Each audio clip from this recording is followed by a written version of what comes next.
Hey everybody, what's up and welcome back to today's video guys. And today guys, I'm going to go and be showing you how to mix two songs in GarageBand. This is a very simple thing to do, so make sure to watch this quick and easy video till the very end and follow my steps correctly so you can make sure this works the same for you and you can do this yourself. But yeah guys, let's get straight into it.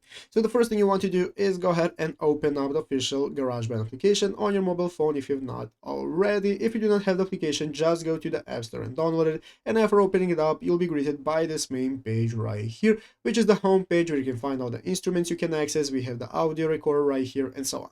So let's go ahead and see how we can mix two songs together. The first thing I'm going to do is go ahead and open up the audio recorder right here. You can open up any of the instruments you have, it doesn't matter. I'm going to open up audio recorder, so I'm going to open up this new same recording menu where at the top of the screen we'll have the big red circle that's going to enable us to start recording and so on. So guys, let's go ahead and see how to mix two music together. So basically, I'm going to open up the mixing mode right here in the upper left corner by clicking this edit mode. That's going to open up this new track section right here where I can find all the tracks that I have. So you can see I have my drums, my piano, my audio recorder and so on. So now let's say that I want to mix two songs together. What I'm going to do is find my first song right here in the tracks. If you want to add a new song, well, you can do that by clicking right here in the upper right corner on this button. That's going to enable you to add a song from your tracks and from your files. So as you can see, I can drag and drop it right here. And now let's say I want to mix this song with my vocals up here. All I'm going to do is just drag on it, drag it all the way up here to mix those two songs together into one track, and now I can edit them as one song, I can combine them and so on.